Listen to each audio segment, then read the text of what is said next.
When you think of Halloween decorations, pumpkins probably come to mind, but Ricky Rodriguez wanted to do something a little different, and this is what he came up with. It's my husband's idea. He loves building ships, and so this year he created one from the Pirates of the Caribbean 4, and so it's called the Queen Anne's Revenge. Ricky wasn't able to do an interview, so he talked with his wife Marlene. She says she wasn't sure about the idea at first, but that all changed once the display started to come to life.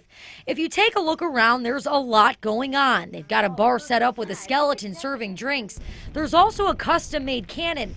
And of course, you can't miss everything on top of the roof. The display took about 2 weeks to put together, and thankfully Ricky had a lot of help from his family. It's heavy work. It takes a lot of people to do it, and he has his brothers and my husband that comes and helps him, and he's appreciative about it, and we all like doing it. Ricky and Marlene live off East 30th Street in Lorain. It's normally pretty quiet, but now it gets a lot of visitors. All night long they come by. They love it. They appreciate that he's doing this for the community, for their kids, you know, because our kid is 18 years old, so yeah, it's not really for our kid, it's just for everybody. Ricky built his first ship coming out of the house last year, but wanted to do something a little more realistic this time around. And I'd say he achieved that goal. And he takes time and details on everything, like you can see it's coming out of the house.